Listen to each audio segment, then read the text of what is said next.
नमस्ते। इस खास कथा विश्लेषण में आप सभी का स्वागत है। आज हम मथुरा की उस तूफानी और रहस्यमयी रात की गहराई में उतरने वाले हैं, जिसने सच में पूरी इंसानियत का इतिहास ही बदल कर रख दिया। हम सबने कृष्ण जन्म की कहानी तो सुनी है ना? लेकिन आज हम डिकोड करेंगे कि कैसे ये सारी भौतिक घटनाएं सिर्फ एक कहानी नहीं है, बल्कि इनके पीछे बहुत गहरे आध्यात्मिक सत्य और इंसानी जीवन के संघर्ष छिपे हैं। तो चलिए बिना देरी किए इस सफर को शुरू करते हैं। कहानी की शुरुआत होती है एक ऐसी खौफनाक चेतावनी से जिसे सुनकर किसी की भी रूह कांप जाए। जो महाराज कंस से नहीं डरेगा वो मथुरा में जीवित नहीं रहेगा। ये कोई आम चेतावनी नहीं थी, ये एक राजा का खौफ था। जरा सोचिए, एक ऐसा शासक जो इतना डरा हुआ है, इतना व्याकुल है कि बस किसी भी तरह अपनी मौत की उस दैवीय भविष्यवाणी को टालना चाहता है जिसने उसकी रातों की नींद उड़ा दी है। ये वो समय था जब सत्ता का अहंकार सीधे नियति से टकराने की कोशिश कर रहा था। और यहीं से शुरू होता है हमारा पहला भाग, बुराई का बढ़ता अंधकार और कंस का अत्याचार। अब जब अंधकार अपने बिल्कुल चरम पर होता है ना, तब हमारी असली परीक्षा होती है। यहाँ हम दो बिल्कुल अलग मानवीय प्रतिक्रियाओं को देखते हैं। एक तरफ अत्याचारी राजा कंस का वो खौफ है जो उसे अंदर ही अंदर खोखला कर रहा है, उसका अहंकार, आक्रामकता और अपनी ही नियति का वो डर, जिसके चलते उसने एक साधारण सी काल कोठरी पर अपनी भारी सेना तैनात कर दी है। और दूसरी तरफ उसी काल कोठरी के अंदर देवकी और वासुदेव का वो कामता हुआ लेकिन अटूट विश्वास, असीम धैर्य और गहरा समर्पण। ये हमें बताता है कि सच्ची आस्था को आप कभी भी जंजीरों में नहीं बांध सकते। तो चलिए आगे बढ़ते हैं दूसरे भाग की तरफ, जहां भगवान का अद्भुत चतुर्भुज रूप प्रकट होता है।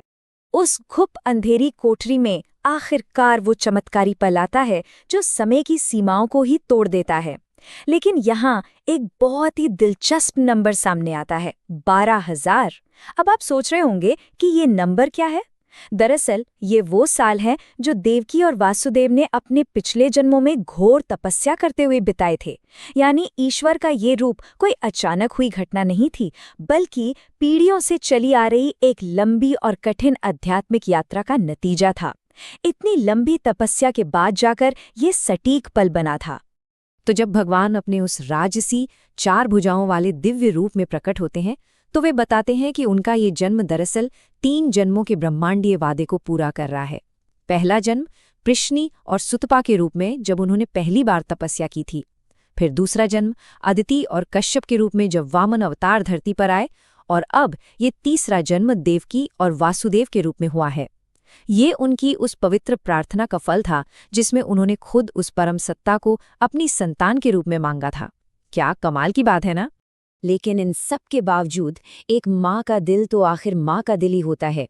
इतने बड़े ब्रह्मांडीय रहस्य और 4 भुजाओं वाले भगवान के दर्शन के बाद भी देवकी की बस एक छोटी सी गुहार इस पूरी कहानी को वापस एक शुद्ध, निस्वार्थ मातृ प्रेम की ओर खींच लाती है। वो कोई मोक्ष या ज्ञान नहीं मांगती, वो बस इतना कहती है, मुझे तो बस आपके साथ माँ बेटे के रिश्ते का अटूट बंधन चाहिए। और यही वो सच्चा प्यार है जो सर्वशक्तिमान ईश्वर को भी एक साधारण मानव शिशु के रूप में सिकुड़ने और एक माँ की गोद में आने के लिए मजबूर कर देता है। अब हम आते हैं अपने तीसरे भाग पर, कारागार के टूटते मायावी बंधन यानी भ्रम की सीमाओं से मुक्ति। अब देखिए, जैसे ही भगवान एक नवजात शिशु का रूप लेते हैं, दुनिया की एकदम कठोर वास्तविकता सामने आ जाती है। वासुदेव एक बंद, भारी सुरक्षा वाली जेल में है, सख्त बेड़ियों में जकड़े हुए हैं, बाहर मौत खड़ी है। लेकिन तभी दैवीय हस्तक्षेप बिल्कुल एक एक करके हर भौतिक बाधा को हटाना शुरू कर देता है। ये सीन एकदम अद्भुत है। सबसे पहले वो क्रूर पहरेदार अचानक एक गहरी, जादुई नींद में चले जाते हैं। फिर लोहे की भारी बेड़ियां बिना किसी चाबी के रहस्यमय तरीके से खुल जाती हैं। और आखिर में जेल के वो भारी भरकम बंद दरवाजे अपने आप चरमराते हुए खुल जाते हैं।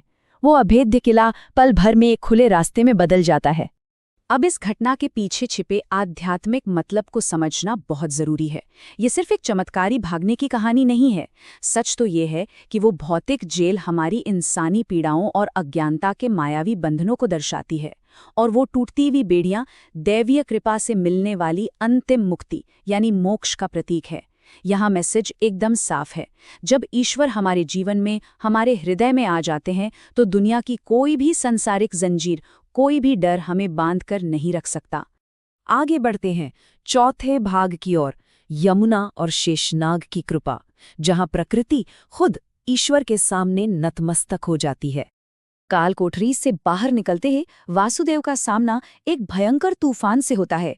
हमारे प्राचीन ग्रंथ इस दृश्य को बहुत ही खूबसूरती से बयां करते हैं।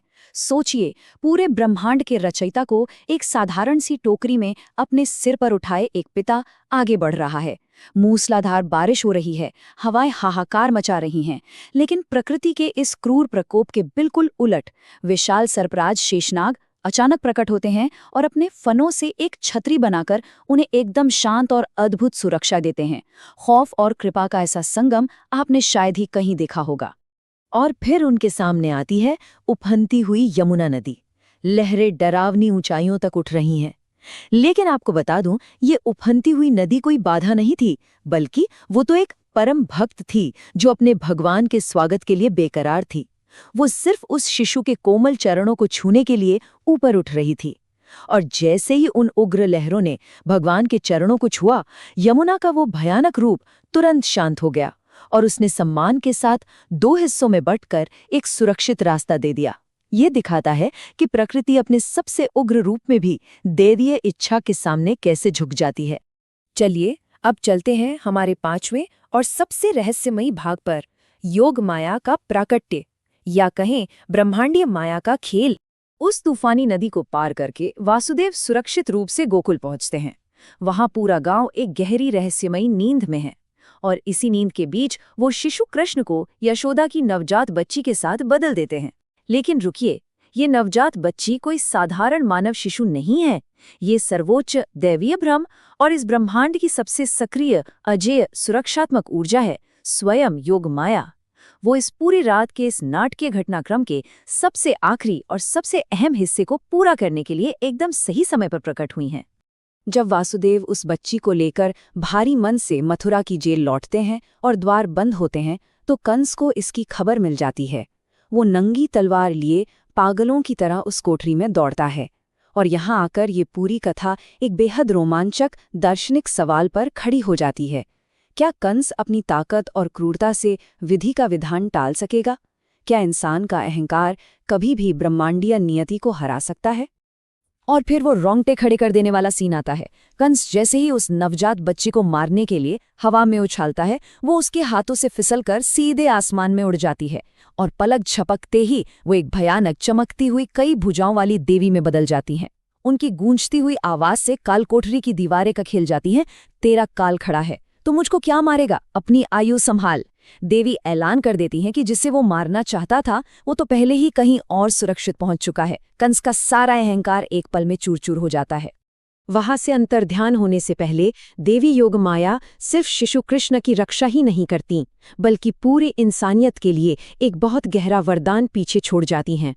वो कहती हैं कि संकट और घने अंधकार के समय जो कोई भी सच्चे मन से दैवी शक्ति को याद करेगा, उसका दिल तुरंत सभी सांसारिक भयों और चिंताओं से मुक्त हो जाएगा। ये वरदान उस डरावनी तूफानी रात की घटनाओं को सिर्फ एक चमत्कार नहीं रहने देता, बल्कि उसे हम सब के लिए डर के खिलाफ एक पक्की आध्यात्मिक ढाल बना देता है। तो इस पूरी आध्यात्मिक यात्रा के अंत में हमारे सामने एक बहुत ही गहरा सवाल खड़ा होता है। जब हमारी जिंदगी में भारी तूफान आते हैं, जब सफलता के सारे रास्ते बंद नजर आते हैं, तो हम क्या चुनते हैं? क्या हम कंस की तरह अपने डर और अहंकार का सहारा लेते हैं, जो आखिरकार हमें विनाश की तरफ ले जाता है? या फिर हम देवकी और वासुदेव की तरह उस अदृश्य ब्रह्मांडीय कृपा पर पूरा विश्वास करते हैं, जो नामुमकिन को भी मुमकिन बना सकती है? नियति, भ्रम और सच्ची आजादी का यही वो संदेश है जो ये महाकाव्य कथा आज भी हमें सिखाती है। इस